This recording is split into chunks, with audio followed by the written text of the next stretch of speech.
जी हां, केंद्रीय मंत्री नारायण राणे को कोर्ट से जमानत मिल गई है। उन्हें अगले हफ्ते 30 अगस्त और 6 सितंबर को रायगढ़ में पेश होने को कहा गया है। पहले कोर्ट ने राणे को 14 दिन की न्यायिक हिरासत में भेजने का आदेश दिया था। राणे को मुख्यमंत्री उद्धव ठाकरे को थप्पड़ मारने वाले बयान को लेकर गिरफ्तार किया गया था, जिसके बाद रत्नागिरी कोर्ट से अग्रिम जमानत की याचिका भी खारिज हो गई थी।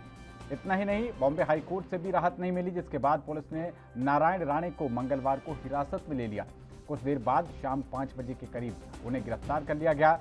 इसके बाद नारायण राणे को महाड मजिस्ट्रेट की अदालत में पेश किया गया था। हालांकि रात करीब 11:30 बजे उन्हें जमानत दे दी गई। राणे को 15,000 रुपए का जमानती मुचलका भरने और 30 अगस्त और 6 सितंबर को रायगढ़ में पेश होने को कहा गया है। मामले की सुनवाई जज शेख बाबासो एस पाटिल ने की। अदालत ने पुलिस को केंद्रीय मंत्री की आवाज के नमूने एकत्र करने से पहले 7 दिन का नोटिस देने को कहा है। वहीं नारायण राणे से किसी भी तरह का अपराध नहीं करने का निर्देश भी दिया है। हालांकि ये सब इतना सरल नहीं है। मंगलवार को मुंबई में पूरे दिन हंगामा चलता रहा। दरअसल केंद्रीय मंत्री ने सोमवार को बीजेपी की जन आशीर्वाद यात्रा के दौरान रायगढ़ में एक बयान दिया। राणे ने कहा था कि सीएम उद्धव ठाकरे ये भूल गए थे कि देश कब आजाद हुआ था, और साल भूलने के बाद उन्होंने अपने सहयोगी से पूछा था। उन्होंने कहा कि ये शर्मनाक है कि मुख्यमंत्री को ये नहीं पता कि हमें आजाद हुए कितने साल हो गए। अपने भाषण के दौरान उन्होंने पीछे मुड़कर अपने सहयोगी से पूछा था, अगर मैं वहां होता तो उन्हें जोरदार थप्पड़ मारता। बाद में इस बयान को लेकर केंद्रीय मंत्री राणे के खिलाफ 4 अलग अलग थानों में एफआईआर दर्ज कराई गई। इसके बाद मंगलवार सुबह से ही नारायण राणे के खिलाफ शिवसेना के कार्यकर्ताओं की ओर से विरोध प्रदर्शन चलता रहा। नासिक में भारतीय जनता पार्टी के दफ्तर पर पत्थरबाजी की गई। सिर्फ नासिक ही नहीं बल्कि मुंबई, अमरावती, रत्नागिरी समेत कई शहरों में नारायण राणे के खिलाफ विरोध प्रदर्शन हुआ।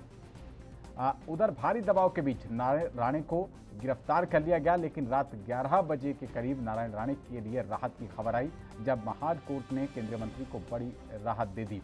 जमानत अर्जी पर सुनवाई करते हुए कोर्ट ने उन्हें जमानत दे दी। केंद्रीय मंत्री नारायण राणे बुधवार सुबह 4:45 पर मुंबई स्थित अपने घर पहुंचे। वहीं अब ताजा खबर यह है कि नासिक पुलिस ने नारायण राणे को नोटिस भेजा है और उन्हें 2 सितंबर को थाने में हाजिर होने के लिए कहा गया है। इसके अलावा कोर्ट ने भी उन्हें पेश होने के लिए कहा है।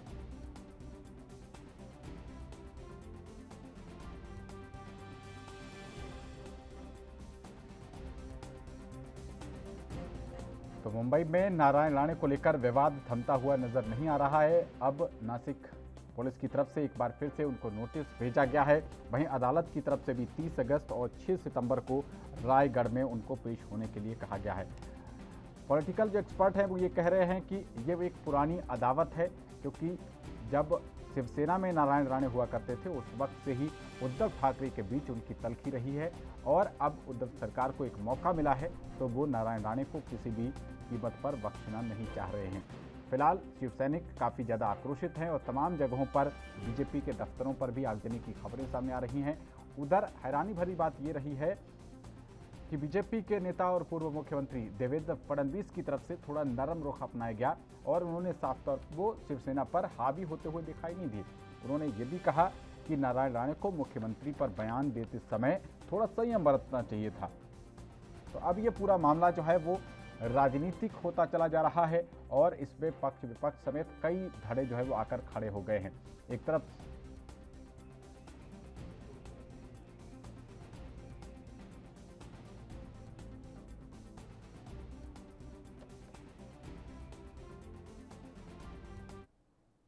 तो इसी मुद्दे पर हमारे साथ बात करने के लिए हमारे संवाददाता मुरारी सिंह मुंबई से लाइव हैं और भारतीय जनता पार्टी के प्रवक्ता captain I Singh ji live जुड़ गए हैं। बहुत स्वागत है कैप्टन आई सिंह जी और मुरारी सिंह आप दोनों का।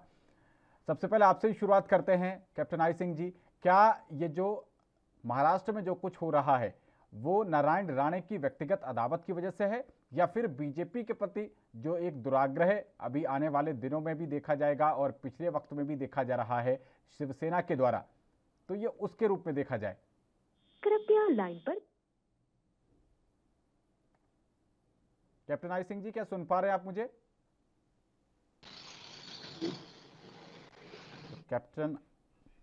कैप्टन आई सिंह के पास अभी तकनीकी खामी के चलते संपर्क नहीं हो पा रहा है। हम दोबारा उनसे जुड़ने का प्रयास करेंगे।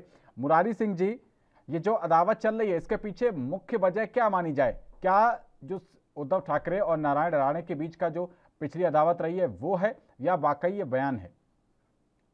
देखिए, कहना गलत नहीं होगा कि महाराष्ट्र के मुख्यमंत्री उद्धव ठाकरे और नारायण राणे के बीच कोई नई कलह है। एक कलह काफी पुरानी है और आगे भी देखने के लिए मिलेगा, क्योंकि कांग्रेस में जब नारायण राणे थे उस समय भी शिवसेना लगातार उनकी तरफ आक्रामक थी, और अब तो शिवसेना के सहयोगी और अब विरोधी बन चुके बीजेपी सरकार में, वो कैबिनेट में केंद्र में मंत्री बन चुके हैं, और शायद यही वजह है कि शिवसेना अब इसे हजम नहीं कर पा रही है, और इसी बयान के जरिए जो है कि जमकर निशाना साधा जा रहा है, चाहे वो शिव सैनिक हो या फिर शिव सैनिक के जो पदाधिकारी हो या मुख्य पत्र सामना के जरिए जो तीखा हमला किया गया है। ये साफ तौर पर ये कहना गलत नहीं होगा कि उद्धव ठाकरे और नारायण राणे की जो आपसी कलह है वो राजनीतिक तूल अब पकड़ रही है।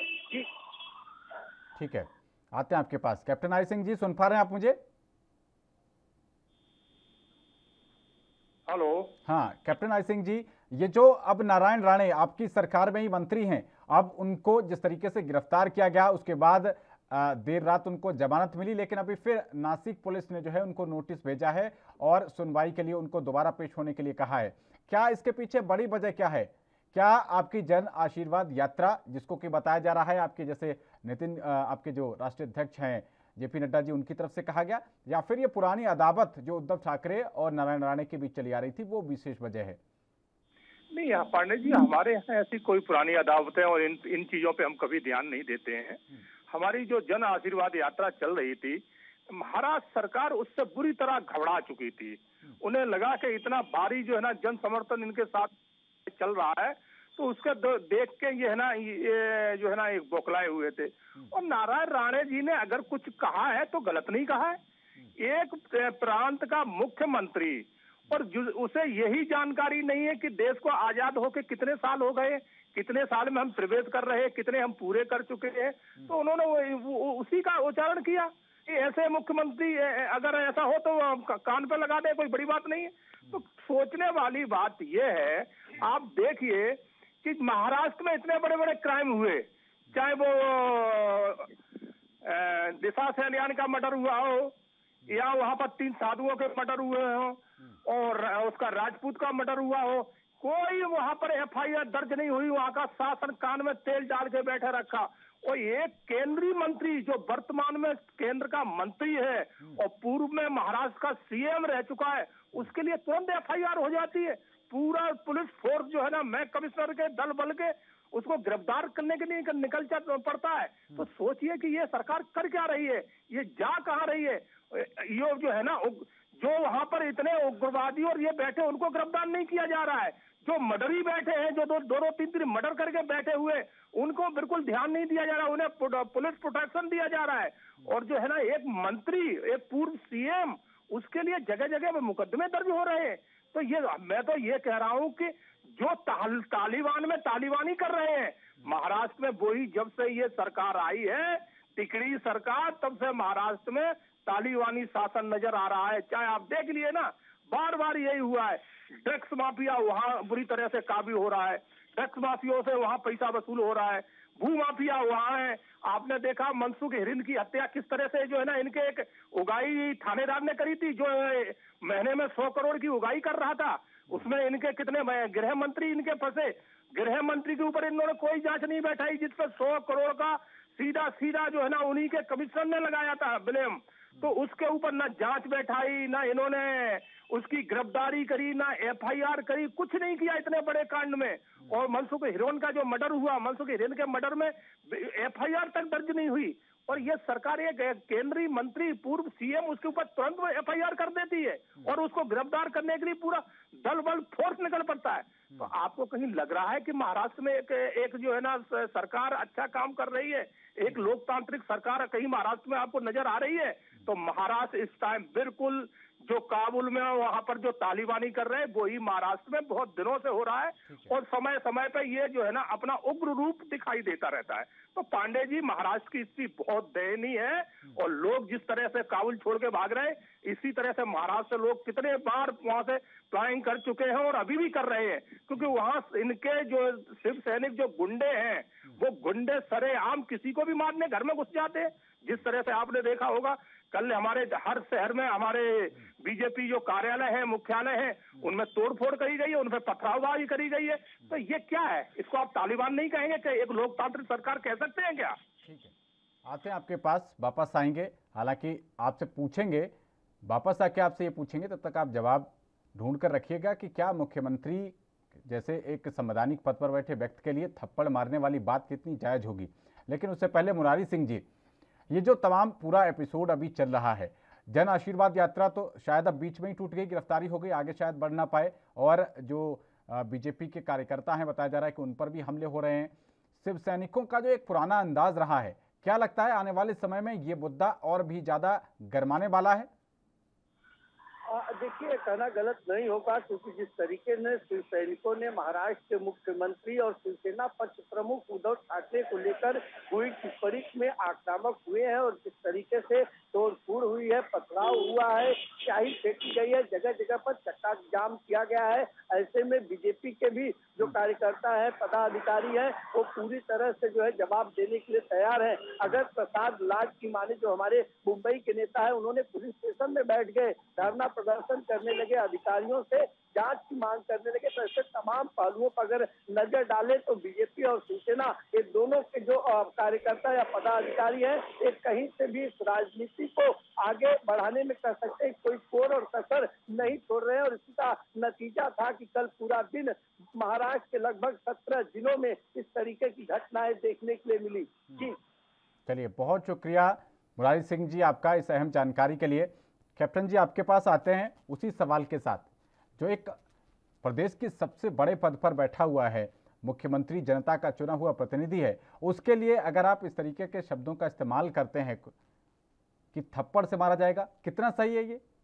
नहीं पांडे जी, आप ये देखिए कि उन्होंने जो जो जिस इंसान को हमारे देश का स्वतंत्रता दिवस ही याद नहीं है, उसकी जानकारी नहीं, आप उसको मुख्यमंत्री कैसे कह सकते हैं?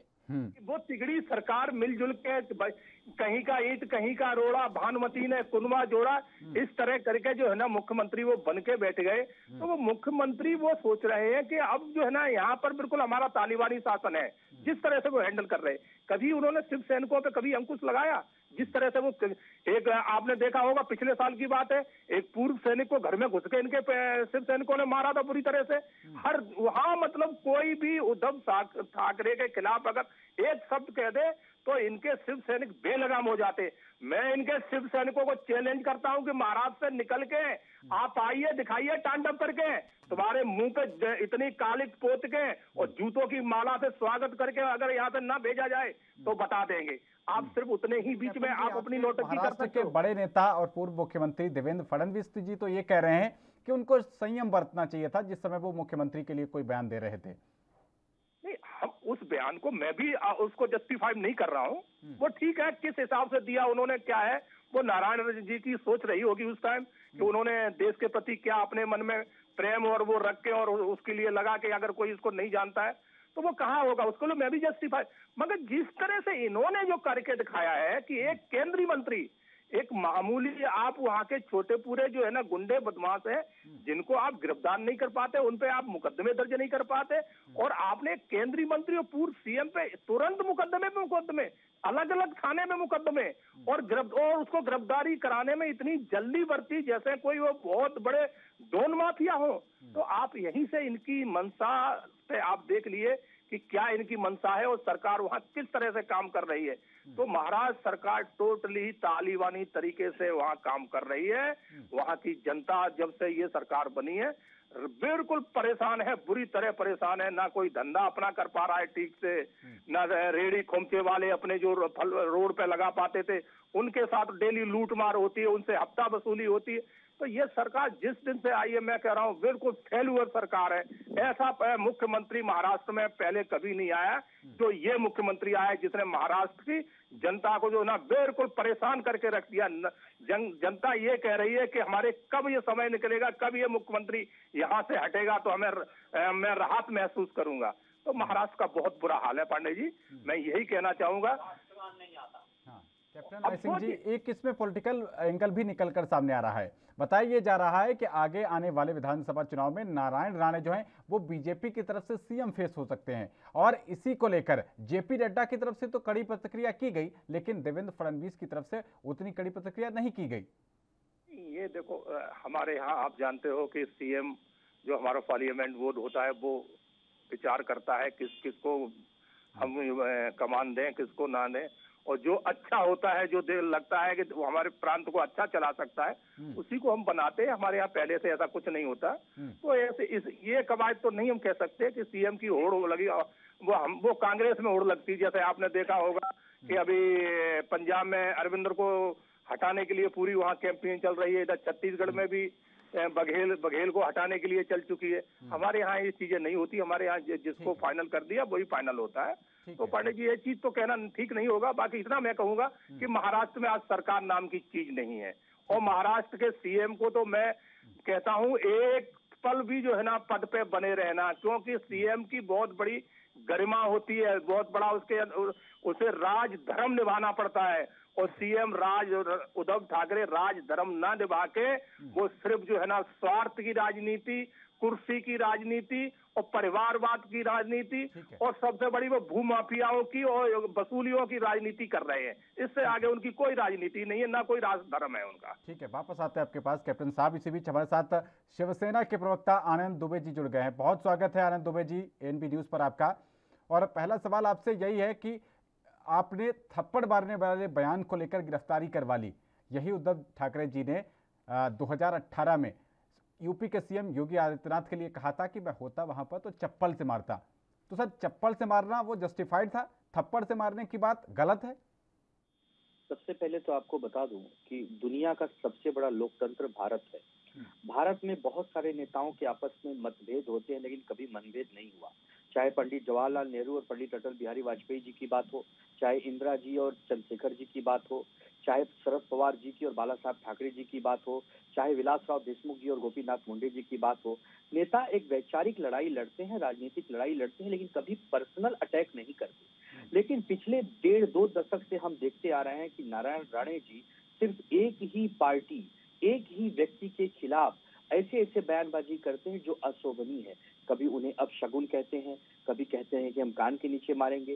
जिस पार्टी ने आपको विधायक से लेकर नगर सेवक से लेकर मुख्यमंत्री से लेकर विरोधी पक्ष, शायद ही कोई राज्य का प्रमुख पद होगा जिससे आपको न नवाजा हो, उस व्यक्ति के और उस परिवार के और उस पार्टी के खिलाफ आपके मन में इतना द्वेष है, और उसके बाद आप आदरणीय मोदी जी के कैबिनेट का हिस्सा बने रहते हैं। जो मोदी जी आज पूरे भारत में, ठीक है, हमारी उनकी विपक्ष की लड़ाई है, हमारे उनके साथ विचार नहीं मिलते होंगे, लेकिन कभी मोदी जी के खिलाफ कोई अपशब्द बोले ऐसा कोई सोच नहीं सकता, क्योंकि वो भारत के प्रधानमंत्री हैं। ठीक उसी प्रकार आप महाराष्ट्र के मुख्यमंत्री की गरिमा धूमिल करते हैं और आप कहते हैं कि हम उनको थप्पड़ से मारेंगे अगर हम वहां होते तो।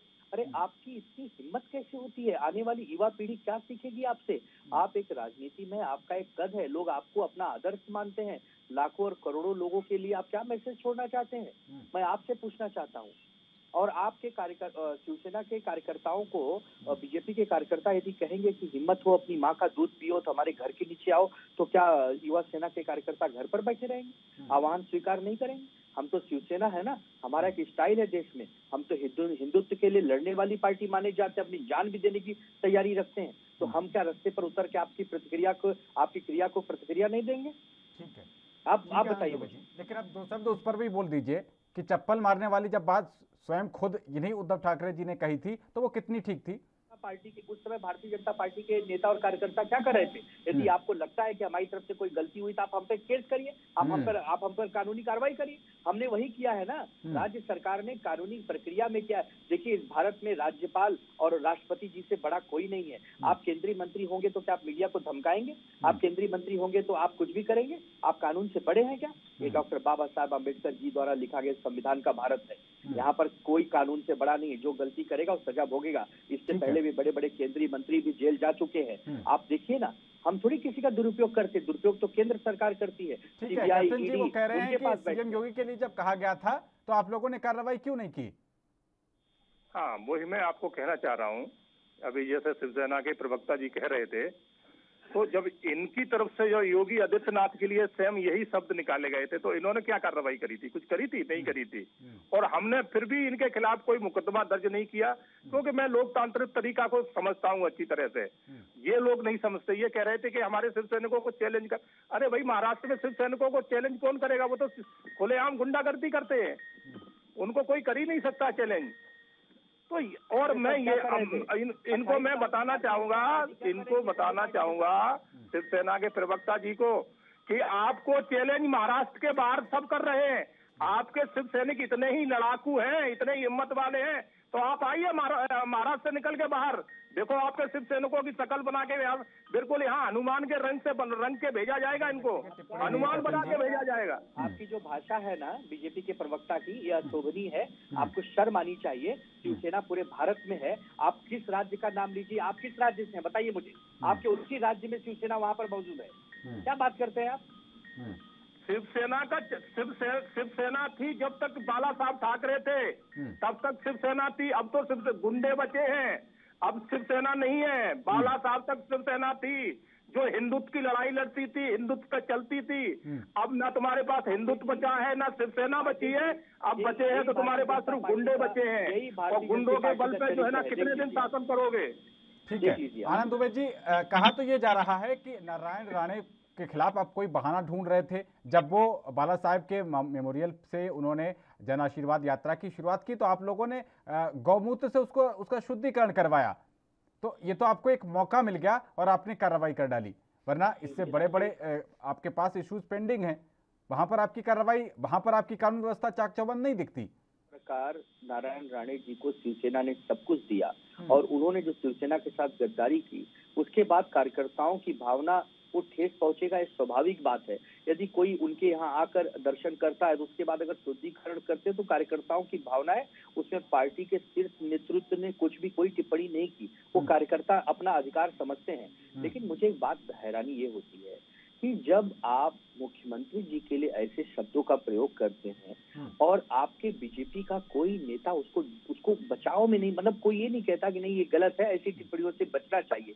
इतना भी जब कोई नहीं कहता तो आप मैसेज क्या देना चाहते हैं? तरफ से बयान आया है, आपने शायद न सुना हो। देवेंद्र फडणवीस ने यही कहा कि मुख्यमंत्री के बारे में बोलते समय उनको संयम बरतना चाहिए था। ये तो वही बात हो गई कि मैं वेजिटेरियन हूँ, मैं वेज हूँ, लेकिन मैं नॉन वेज का सूप पी लूंगा। मतलब मैं हड्डी और मांस नहीं खाऊंगा, लेकिन मैं सूप पीने से परहेज नहीं करूंगा। क्या ऐसा उदाहरण पेश करना चाहते हैं भारतीय जनता पार्टी के नेता? लेकिन चलिए ठीक है, आपने कार्रवाई की। एक सीएम को लेकर एक विवादित बयान था, अशोभनीय बयान था, शर्मनाक टिप्पणी थी, आपने उस पर कार्रवाई की। लेकिन पार्टी दफ्तरों में आगजनी कर देना, उनमें उनको जला देना, तोड़फोड़ करना, ये कौन सी आपकी जो है संवैधानिक कार्रवाई थी? कानून के माध्यम से सब पर कार्रवाई हो रही है। जो भी दोषी पाया जाएगा उस पर कार्रवाई होगी। कानून अपना काम करेगा, कानून से बड़ा कोई नहीं। जब कानून के अंतर्गत केंद्रीय मंत्री गिरफ्तार हो सकते हैं तो कोई कार्यकर्ता भी गिरफ्तार हो सकता है। कार्यालय में पथराव करना ये एक कानूनी इस पर मैं कोई टिप्पणी नहीं करूंगा। कानून अपना काम कर रही है। ठीक है आनंद दुबे जी, लेकिन कहा यह जा रहा है कि बीजेपी की तरफ से अब ऐसा हो सकता है कि नारायण राणे को वहां पर मुख्यमंत्री पद का उम्मीदवार बना दिया जाए। इसको लेके, क्योंकि उनकी बहुत लंबे समय से आपकी फैक्ट्री का ही प्रोडक्ट हैं, तो आपके यहाँ पर उनके संपर्क और अच्छे होंगे। शिवसेना को इससे नुकसान हो सकता है। उस नुकसान की तिलमिलाहट में शिवसेना की तरफ से ऐसी कार्रवाई पुलिस पर दबाव बनवा के करवाई गई। ये आपको शायद जानकारी नहीं है पांडे जी। 2014 में राणे जी अपने अलवर जहाँ से वो जीतते थे वहाँ 10,000 ज्यादा वोटों से हारे। उसके बाद एक उपचुनाव लड़े, वो भी बुरी तरह हारे। उनके बेटे सांसद का चुनाव लड़े, वो भी बुरी तरह हारे। जब बताइए विधायक और एमपी का चुनाव नहीं जीत पा रहे हो तो मुख्यमंत्री आपको भारतीय जनता पार्टी कैसे बनाएगी? हालांकि मैं उसमें जाना नहीं चाहता, वो बीजेपी का विशेषाधिकार है। बीजेपी संसदीय दल तय करेगा कौन उनका मुख्यमंत्री होगा। शिवसेना किसी से डरने वाली पार्टी नहीं है। आप तो जानते हैं, हमारा इतिहास ही रहा है, हम वीरों की पार्टी है। छत्रपति महाराज शिवाजी जी के चरणों को अर्पित करके उनकी विचारधारा पर चलने वाली पार्टी है। तो हम किसी से डरते नहीं, हम लड़ाकू हैं, हम वीर हैं, हम लड़ेंगे और पूरे भारत में आएंगे। आप राज्य का नाम बताइए, हम वहाँ के आपके सामने सीना ठोक के बात करेंगे। लेकिन हम आपका सम्मान भी करेंगे, लेकिन आप हमारे ऊपर हमला करेंगे तब हम आपको प्रतिक्रिया भी देंगे। ठीक है कैप्टन आई सिंह जी, अगर आप हमला करेंगे तो प्रतिक्रिया के लिए तैयार रहिए। पांडे जी आप देखिए, हमला तो कल इन्होंने दिखाई दिया है कि हमला ये किस तरह से सम्मान करते हैं और इनका हमला क्या, जब पुलिस प्रक्रिया चल रही है, कानूनी आप कार्रवाई कर रहे हो, उसके बाद आपके शिव सैनिक हमारे कार्यालयों पे पथराव कर रहे हैं, हमारे कार्यकर्ताओं पे मारपीट कर रहे हैं। ये कौन सी प्रक्रिया थी इनकी कानूनी? और ये कह रहे सम्मान। अरे आप सिर्फ गुंडागर्दी कर सकते हो, कुछ नहीं कर सकते। आप वो बाला साहब वाले आदर्श साहब आप लोगों में नहीं रहे, खत्म हो चुके। अब दुनिया जान चुकी है कि आप किस किस गोद में बैठे हो, वही भाषा पे चल रहे हो, वही रास्ते पे चल रहे हो। ना आपके साथ हिंदुत्व बचा है और ना आपके अंदर शिव सैनिक वाला कोई गुण बचा है। आज आप जो कर रहे हो वो सिर्फ गुंडागर्दी कर रहे हो और तालिबानी शासन वाला काम कर रहे हो। बिल्कुल आपके अंदर कोई हिंदुत्व नहीं है। और आप कह रहे हो शिव सैनिक, मैं कह रहा हूँ कि मैं मध्य प्रदेश से हूँ। अगर आपके शिव सैनिक हैं तो आप भेज दो, मेरे पास कितने हैं, मैं भोपाल में मिलूंगा, बताइए भेजो कितने। उनकी गुंडागर्दी में यहाँ से बिल्कुल ठीक करके उनको एकदम शरीफ इंसान बना के भेजे तो मानना। अरे भेजिए, आप कितने आपके पास शिव सैनिक है? मैं भोपाल में बैठा हूँ, भोपाल में बैठा हूँ। आपके शिव सैनिकों को यहाँ से गुंडों से शरीफ इंसान बना के भेजूंगा, आप निश्चिंत रहिए। एक बार पांडे जी आपकी जानकारी के लिए बता दूं कि हमारे शिवसेना मध्य प्रदेश प्रदेश अध्यक्ष नाम है थडेश्वर महावर और 2 नगर सेवक हमारे हैं जबलपुर से। तो शिवसेना का कैडर पूरे भारत में, हम बीजेपी के चक्कर में पूरे भारत में इसलिए नहीं गए कि बड़े भाई छोटे भाई का रिश्ता था कि हम महाराष्ट्र देखेंगे, आप पूरा भारत देखना। उसका हमें बहुत सिला मिला। सुबह 4 बजे आपने जो शपथ ले ली थी वो दुनिया ने देखी है, तो आप पे बहुत ज्यादा भरोसा नहीं किया जा सकता। खैर आज उन सब विषय का बात नहीं, कभी लंबी चर्चा जरूर आपसे करूंगा, लेकिन जो गलत करेगा वो सजा भोगेगा, ये भारत का संविधान है। लेकिन आप कह रहे हैं कि 4 बजे इन्होंने शपथ ले ली, लेकिन उनकी तरफ से भी तो ये कहा गया था कि ऐसी कोई बात नहीं हुई थी 3-3 साल सीएम वाली, आपने तो दगा किया। अभी बंद कमरे में जो बैठा होगा वही जानेगा ना, ये तो वही बता पाएगा ना, तो आप बता पाएंगे ना मैं बता पाऊंगा, ये तो अमित शाह जी जाने। ठीक है कैप्टन आई सिंह जी। मैं शिवसेना अब इस योग्य नहीं रही है कि जो हम इनसे बात करें। अभी ये तिगड़ी सरकार बना के वहां जैसे तैसे अपना चला रहे, इसके बाद इनको दुनिया देखना पसंद नहीं करेगी, क्योंकि लोग दुनिया, महाराष्ट्र की पूरी दुनिया जान, और ये अन्य प्रांतों में बोल रहे हैं कि हमारी शिव सैनिक है। भैया अब कहीं शिव सैनिक नहीं बचे आपके, जो थे शिव सैनिक वो भी कह चुके कि अब हम गुंडा सैनिकों के साथ नहीं रह रहा हूँ, हम एक हिंदुत्ववादी लोग थे, हम हिंदुत्व के मार्ग पे चलने वाले थे, हम बाला साहब के आदर्शों से जुड़े हुए थे। आज शिवसेना में बाला साहब के आदर्श नहीं बचे हैं, तो आपको सब छोड़ चुके हैं। आपकी जो तालिबानी सोच है और तालिबानी जो काम कर रहे हो, आप तालिबानियों का समर्थन कर रहे हो, तो अच्छा हिंदुस्तानी, अच्छा राष्ट्रवादी आपके साथ कोई भी नहीं रहा है। ठीक है आनंद दुबे जी, लास्ट कमेंट आपका 10 सेकेंड्स।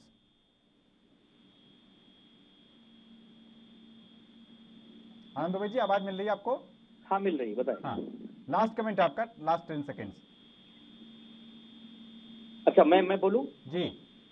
देखिए हम सिर्फ एक ही बात आपसे बार बार कहना चाहते हैं कि यदि यही टिप्पणी आदरणीय प्रधानमंत्री जी के बारे में किसी ने की होती कि हम उनको कान के नीचे मारेंगे, तो अब तक उसको देशद्रोह का कानून लगा के उसको आजीवन कारावास में डाल दिया गया होता। ये हमारा भारत का संविधान कहता है, क्योंकि आप एक कोई पूर्व ऐसे कार्यकर्ता, छोटे मोटे कार्यकर्ता नहीं है, आप एक केंद्रीय कैबिनेट मंत्री हैं।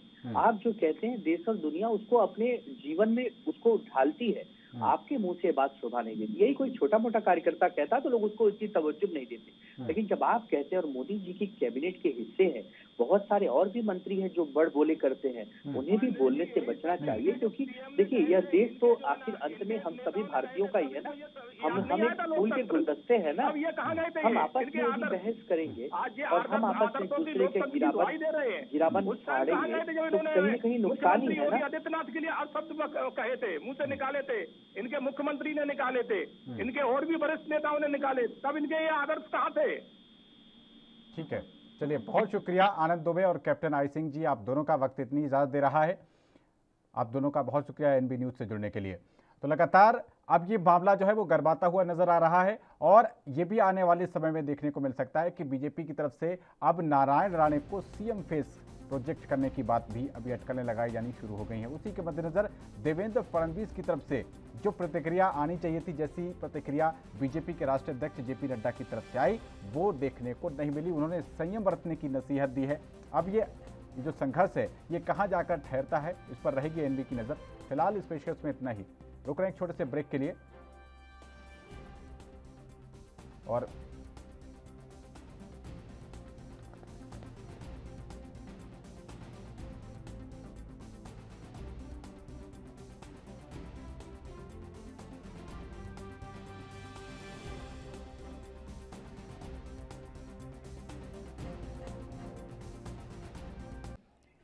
यह सत्ता का पूरा दुरुपयोग है, ये राजकीय राइवली है, दंडुकेशाही है, तानाशाही है कि एक वाक्य, जिस वाक्य को ट्विस्ट किया जा रहा है, उन्होंने थप्पड़ लगाऊंगा ऐसा नहीं कहा, थप्पड़ लगा रहा हूँ ऐसा नहीं कहा। मैं वहाँ होता और वो जो एक वाक्य उन्होंने कहा, राज्य के मुख्यमंत्री को इस देश की स्वतंत्रता को, आज़ादी को 75 साल पूरे हुए इसकी जानकारी नहीं, यह जो उनका शब्द प्रयोग भाषण में छूका उसको एक दूसरे से रहा है, क्योंकि उस वाक्य पर इन्होंने कहा कि अरे क्या मुख्यमंत्री महोदय, कोई आपके पास आपके असिस्टेंट होते हैं कि नहीं, मैं वहाँ होता तो थप्पड़ मारता, तो मैं आकर थप्पड़ मारूंगा, ये हिंसा का वाक्य हो सकता है कि मैं आकर थप्पड़ मारूंगा।